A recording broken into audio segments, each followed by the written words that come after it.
Assalamualaikum warahmatullahi wabarakatuh. Halo semuanya, apa kabarnya hari ini? Semoga selalu dan senantiasa dalam keadaan sehat walafiat ya. Sebelumnya perkenalkan, nama saya Rin Kusmawati. Saya dari program studi agribisnis kelas D dengan NIM belakang dengan NIM 200321100003. Pada video kali ini izinkan dan perkenankan saya untuk mempresentasikan hasil tugas penyusunan program penyuluhan pertanian mata kuliah penyuluhan pertanian yang berfokus pada komoditas kacang tanah di kabupaten saya, yakni di Kabupaten Tuban, Jawa Timur. Deskripsi komoditas kacang tanah. Kacang tanah merupakan jenis polong-polongan ataupun legum yang termasuk dalam anggota suku Fabaceae. Di Indonesia, tanaman kacang tanah merupakan jenis kacang-kacangan yang terpenting kedua setelah adanya kacang kedelai. Kemudian untuk umur tanaman dari kacang tanah ini berkisar antara 85 sampai 90 hari, yang mana itu antara 3 sampai 4 bulan. Dan tanaman ini merupakan tanaman yang toleran terhadap air. Jadi dia bisa bertahan di lahan yang kering. Oleh karena itu, dia tuh biasanya ditanam di lahan jenis pertegalan. Kemudian untuk di Indonesia sendiri, tanaman ini berpusat di Jawa, di Sumatera Utara, di Sulawesi. Namun saat ini tanaman ini sudah menyebar di berbagai daerah yang ada di Indonesia. Kemudian di Pulau Jawa sendiri, salah satu daerah yang menghasilkan kacang tanah itu ada di daerah Tuban, Provinsi Jawa Timur. Untuk potensi komoditas dari kacang tanah, jadi produksi dari kacang tanah yang ada di Jawa Timur itu merupakan salah satu komoditas unggulan, yang mana komoditas kacang tanah ini berhasil menembus rating tertinggi di pasar nasional. Kemudian berdasarkan data yang dihimpun BPPKP Kabupaten Tuban menyebutkan bahwa Jawa Timur telah berkontribusi terhadap penyumbangan kacang tanah nasional itu sebesar 22 sampai 24%. Nah, sedangkan di Kabupaten Tuban sendiri bisa digolongkan sebagai daerah sentra produksi kacang tanah di Jawa Timur, karena pada kabupaten ini terdapat sekitar 21.000 sampai 28.000 hektar luas lahan yang ditanami komoditas kacang tanah. Jika kita berbicara tentang keunggulan kacang tanah di Tuban dan kenapa sih kacang tanah di Tuban itu harus dibudidayakan dan dioptimalkan produksinya, itu adalah karena yang pertama, dari segi ukuran kacang tanah di Tuban itu lebih besar dari kacang tanah yang diproduksi di daerah-daerah lainnya. Kemudian yang kedua adalah dari segi warnanya itu lebih terang. Kemudian yang paling penting adalah dari segi rasa. Dari segi rasa, kacang tanah di Tuban itu lebih gurih dan renyah, dan ada sedikit manis-manisnya. Mungkin kalau teman-teman di sini pernah menjumpai atau pernah berwisata di Tuban, kemudian ada pedagang yang menjual kacang tanah rebus, biasanya di pinggir-pinggir jalan itu. Nah, itu mungkin teman-teman bisa beli dan bisa merasakan sendiri dan bisa membuktikan bahwa kacang tanah di Tuban itu lebih gurih dan lebih renyah dan lebih ada sedikit manis-manisnya. Dari bagian ini kita lihat bahwa komoditas kacang tanah itu merupakan unggulan dari Kabupaten Tuban dan bisa dikembangkan menjadi ikon dari Kabupaten Tuban. Sebenarnya di Kabupaten Tuban itu tidak hanya kacang tanah, tapi ada banyak sekali komoditas unggulannya. Mungkin dari teman-teman kalau misalkan pernah lewat ke Kabupaten Tuban itu melihat ada miniatur ataupun patung-patung berupa belimbing dan siwalan. Jadi selain dari kacang tanah, di Tuban itu juga ada komoditas lain. Namun kenapa berfokusnya ke kacang tanah? Karena kacang tanah di Tuban ini berbeda dengan kacang tanah yang ada di daerah lain, dan rasanya pun itu lebih gurih dan lebih renyah. Oleh karena itu, ini juga menjadi potensi dan menjadi keunggulan tersendiri kacang tanah Tuban, dan sangat disayangkan jika pemerintah tidak memberikan perhatian khusus kepada kacang tanah ini. Dan diharapkan tidak hanya meningkatkan produksi, tapi juga dari pemerintah ini bisa bersinergi, kemudian bisa membentuk program ataupun semacam usaha pengolahan yang nantinya akan mewadahi dan tidak perlu dikirim ke luar daerah, tapi dioptimalkan di daerah sendiri. Nah, jika kita lihat juga produktivitas kacang tanah di Kabupaten Tuban itu pada tahun 2018, ini berdasarkan data terakhir, itu mencapai 39.345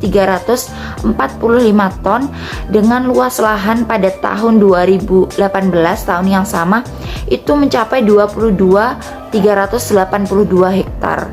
Nah, ini cukup tinggi juga dibandingkan dengan hasil komoditas dari komoditas lain yang ada di data BPS yang telah saya telusuri pada saat itu.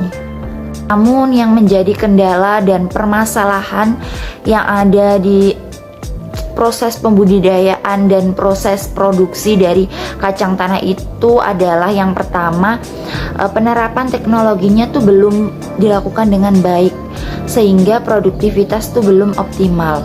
Seperti halnya penanganan terhadap hama, terus bagaimana jika tiba-tiba adanya musim yang tidak tentu ataupun adanya serangan dari OPT dan lain sebagainya, itu petani masih belum siap dan belum mampu gitu untuk melakukan pencegahan dan penanganan dengan optimal dengan memanfaatkan teknologi yang ada. Kemudian penggunaan benih bermutu itu masih rendah. Nah, penggunaan benih bermutu masih rendah ini itu juga nanti dampaknya terhadap proses produksinya. Bisa saja dengan memakai produk benih yang tidak bermutu itu, nanti benih itu daya tahannya itu semakin lemah, sehingga adanya serangan virus, hama dan lain-lain itu begitu cepat. Dan ini menjadi PR petani di Tuban dan juga PR dari lembaga pemerintahan terkait. Kemudian untuk penggunaan pupuk hayati dan organik juga masih rendah. Seperti kita tahu, petani di Indonesia pada umumnya dan juga pada khususnya di Kabupaten Tuban itu masih menggunakan pupuk anorganik maksudnya. Penggunaan pupuk ini memang instan dan lebih cepat manfaatnya, namun jangka panjangnya itu merusak adanya ekosistem yang ada di tanah dan tanpa disadari menurunkan produktivitas dari lahan petani itu sendiri.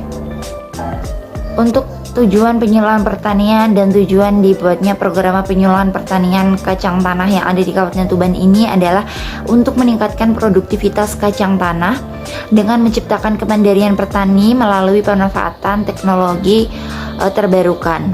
Nah, untuk materi dari program penyuluhan yang akan diberikan ini adalah, yang pertama tentu saja pengembangan SDM.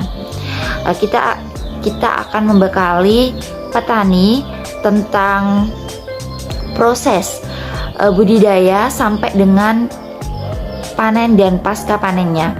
Kemudian adalah penerapan teknologi, ilmu pengetahuan dan teknologi, yang mana nanti adalah berkaitan dengan manajemennya juga, terus juga ada teknologi terbarukan dan proses penggunaan maupun dari pengoptimalan teknologi yang ada pada saat ini. Lalu yang ketiga adalah penguatan kelembagaan pertanian yang ada. Pada saat ini kita ketahui kelompok tani itu ada, namun untuk adanya ini dan berfungsinya itu, berjalannya kelompok tani ini masih kurang optimal dan belum adanya pengawasan, sehingga kelembagaan pertanian yang ada di setiap desa yang harusnya bisa menjadi tempat atau wadah petani mengembangkan usahanya itu tidak bisa dimanfaatkan dengan maksimal. Nah, itu akan menjadi tujuan dari program penyuluhan pertanian yang saya susun pada kali ini. Ini adalah proses dari program penyuluhan pertanian. Yang pertama adalah sosialisasi, pelatihan, dan pendampingan. Sosialisasi ini kita lakukan dengan temu lapang, dan ini bertujuan untuk menciptakan pengembangan kreativitas yang ada di petani. Dan untuk menciptakan kerukunannya, kita bisa melakukan sarasihan atau melakukan dialog dengan petani. Jadi bagaimana sih ini permasalahan yang ada, terus bagaimana proses penyelesaiannya. Dan ketika kita sudah tahu gitu permasalahan yang ada di lingkup petani itu seperti apa, kita lakukan adanya pelatihan. Nah, pengembangan SDM bisa kita masukkan di sini. Jadi pelatihan ini bisa berupa praktik langsung ataupun melalui video penayangan yang mana nantinya tetap adanya praktek langsung di lapangan. Dan untuk pelatihan ini itu adalah biasanya langsung terjun ke lapangannya, ke sawahnya, ke lahannya maksudnya. Jadi nanti petani, penyuluh, dan peneliti itu bersama-sama menemukan metode yang pas, cara yang pas untuk melakukan budidaya kacang tanah yang baik dan benar. Kemudian dilakukan pendampingan. Jadi setelah pelatihan, petani sudah bisa nih, sudah ada pemahaman dan sudah sudah menyerap ilmu-ilmu yang diberikan oleh penyuluh, peneliti. Mereka sudah tahu kalau proses dari penanganan ini bagaimana, jika ada seperti ini bagaimana. Kemudian penyuluh di sini adalah melakukan pendampingan. Jadi nantinya pendampingan ini akan dilakukan sebagai proses dari controlling ataupun pengawasan kepada petani yang sudah menjalankan budidaya atau sudah menjalankan proses produksinya itu di lahannya masing-masing. Jadi nanti penyuluh akan melihat sejauh mana petani memahami dan sejauh mana proses dari penyuluhan pertanian itu telah berhasil. Nah, jika nantinya produktivitas dari kacang tanah ini meningkat, dalam artian tidak hanya kuantitasnya tapi kualitasnya, maka penyuluhan pertanian yang dilakukan di Kabupaten Tuban itu bisa dikatakan berhasil. Namun jika mengalami penurunan, maka program penyuluhan pertanian ini perlu dievaluasi lagi dan bagaimana solusi yang tepat untuk bisa dikembangkan di program penyuluhan komoditas kacang tanah selanjutnya. Mungkin itu saja yang bisa saya sampaikan. Kurang lebihnya saya mohon maaf. Wabillahi taufik wal hidayah. Wassalamualaikum warahmatullahi wabarakatuh.